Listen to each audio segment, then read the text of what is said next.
My name is Esther Nakajigo, Uganda's ambassador for women and girls.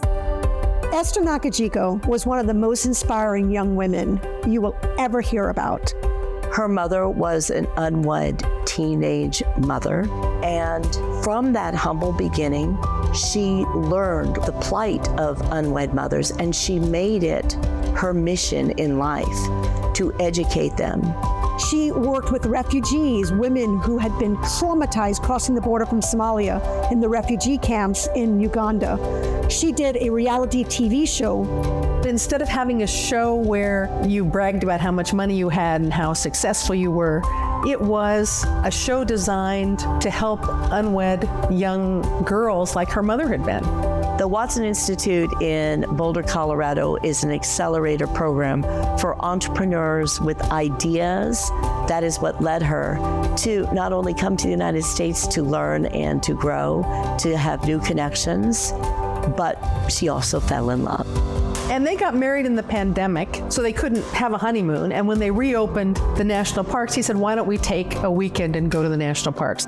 The wind caught the gate and swung it open as they were driving out, and Esther was sitting in the passenger seat, and the lance of the gate went into her car, and in the most horrific thing you can possibly think of, decapitated her right in front of her husband.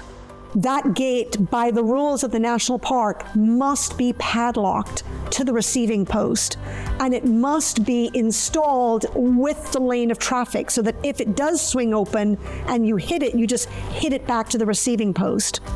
Since our lawsuit, the gates at Arches have been replaced. They swing with traffic, not against traffic, and they are padlocked. It was over 3 times the largest verdict ever in Utah from a federal judge.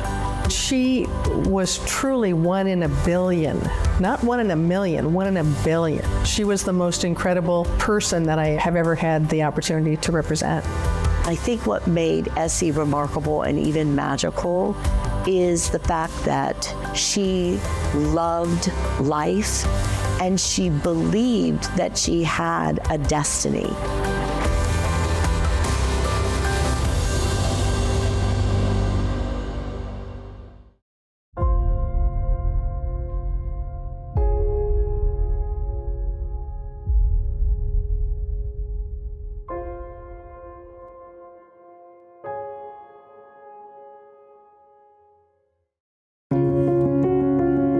Elaine Courtney was a 31-year-old mother of 4 when I met her, and she had just gotten through with fighting HealthNet for 10 months and going through this nightmare situation where she just had a simple medical issue called erectocele. It was painful for Elaine, and she wanted surgery to correct it, to help her pain and to help the problems that she was having. And she was trying to get the medical treatment, navigate the HMO system, and fight HealthNet all on her own. And it was a really, really traumatic experience. 4 months into this issue with HealthNet, she went to the emergency room because the pain was so bad, and she was first prescribed opioid pain medication at that time. By the time trial came around, Elaine had become very, very addicted to opioids, but she came there, she did a terrific job just telling the jury what she is going through on a daily basis, struggling with these addiction issues, and just being really unfiltered about all the struggles that she had been through since her struggles with HealthNet. It was just a great experience to see the jury become interested in this dry subject matter and see my client, her mother, just so powerfully blown away by the result. Number 1, as far as I know, this is the first case in the country ever that held a health insurance company responsible for causing someone's addiction. And secondly, there are big, big issues out there with timely access to medical care in the health insurance arena. And I think it'll make an insurance company think twice when a member complains to them about worsening medical issues or being kept on opioids and not doing something to step in and immediately try to help the person.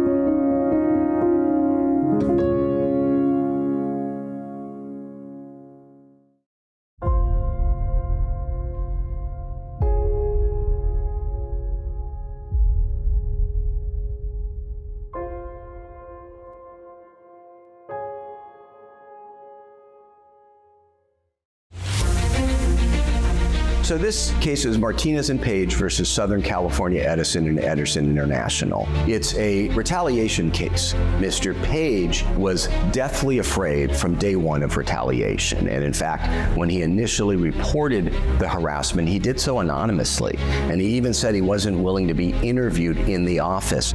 Mr. Martinez was different. Within 45 days of his report, about 7 complaints came in accusing Mr. Martinez of a bunch of wrongdoing.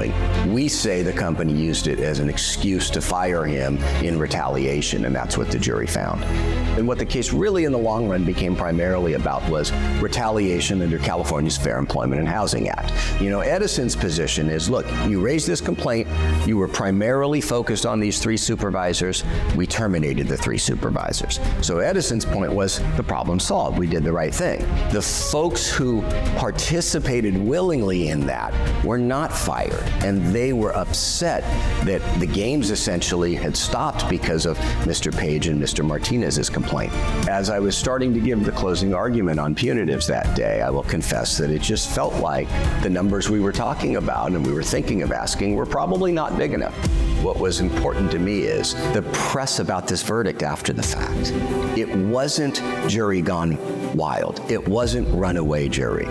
All we started reading about the case was employers and trade journals talking about what went wrong, what can we learn as employers to do differently. They had this facade of we did the right thing, we fired the 3 bad folks. And that was their defense, and that was their perspective in real time. But it was painfully clear and obvious that that didn't solve the whole problem. So I hope that next time around, Edison or any other employer is going to solve the whole problem, not just scapegoat certain people and try to sweep the rest under the rug, which is ultimately what the jury found happened here.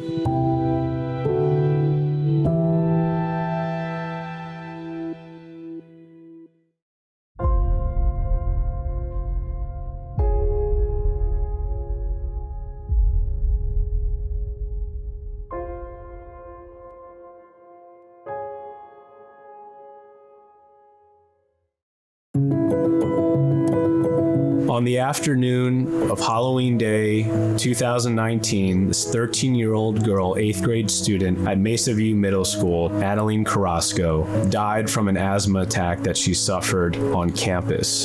She was in the hospital for 9 days. The doctors declared her brain dead, and her family made the very hard decision of taking her off life support. She was a beautiful, giving, courageous, sweet little girl. She was a daughter, a sister, a cousin, a niece.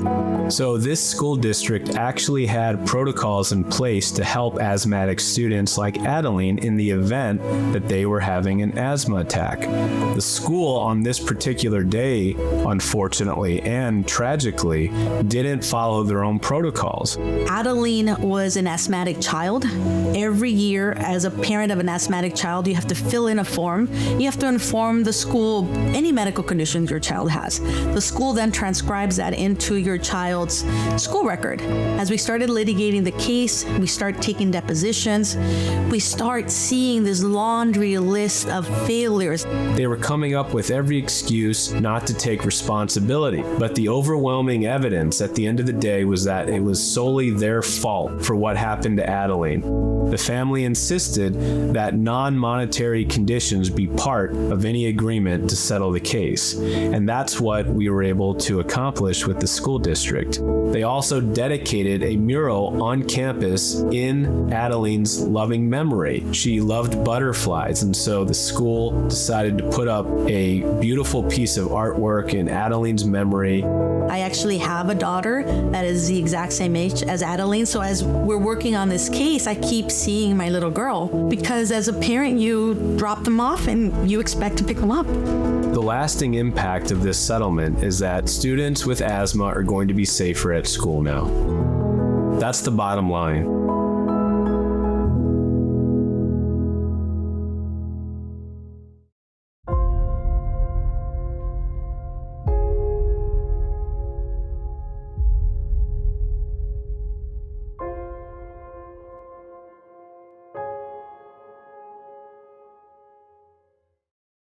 I think you win! Matt Andreef was a 39-year-old substitute teacher. He went in for an elective surgery on a lesion on his abdomen. He had underlying chronic kidney disease, and his kidney function went further out of whack at that time. His nephrologist knew that, and his primary care doctor knew that. They did not communicate or coordinate with one another and foolishly allowed this very elective surgery to go forth. Everybody assumed that the other guy was handling the issue. In addition to that, they gave him a combination of medications that carried a stroke risk of 8 to 10%, when at the same time there was an equally efficacious alternative that did not have that risk profile. All of this combined to cause a devastating posterior circulation stroke. As a result of the negligence of Kaiser providers, a blood clot cut off arterial access to essentially the back of his brain and caused enormous brain damage. So effectively paralysis to the right side, can't stand, can't walk, really can't talk. He really requires two people to transfer him from bed to wheelchair, wheelchair to regular chair or sofa, or to even the commode. We worked really hard to win this case. There were 12,000 pages of medical records. We hired experts in the field of nephrology, hematology, neurology, neuroradiology, primary care, and physical medicine and rehabilitation. So we were able to convince the arbitrator to give us literally 36 hours of care every day for the balance of his life. So what this will do is it will force Kaiser to have a clear protocol for medically clearing patients for surgery when that patient is being treated by multiple medical disciplines.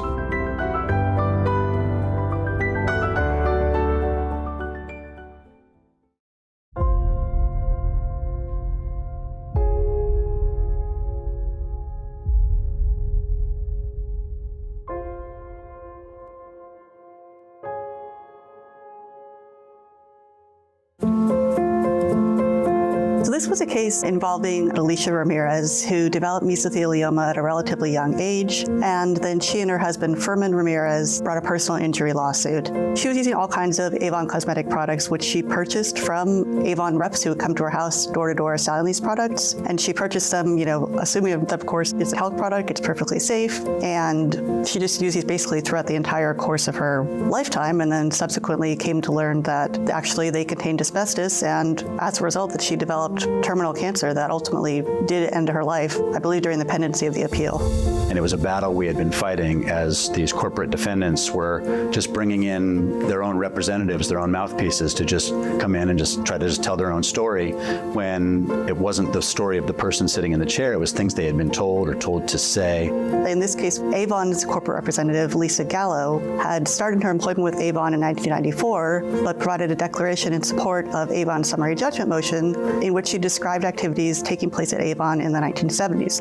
The trial court was clearly wrong, and this was something that we needed clarification on for not just this trial court, but all trial courts going forward.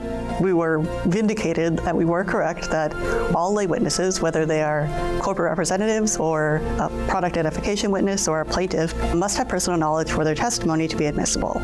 The PMK process is a very important one in California, and every lawyer in this room who's sued a company over a product has used that procedure, but it was never intended to be a shield put up by or even a sword used offensively by the companies to just tell their story to the jury untethered to personal knowledge of the person testifying. So one of the obstacles was sort of overcoming that natural tendency of some judges to think, well, that does seem fair, when ultimately it really isn't, and showing that and getting the appellate court to agree with us. This case will help plaintiffs across the board. It's not just limited to the asbestos world, which is the context in which it arose, but really any kind of case involving consumers taking on a company.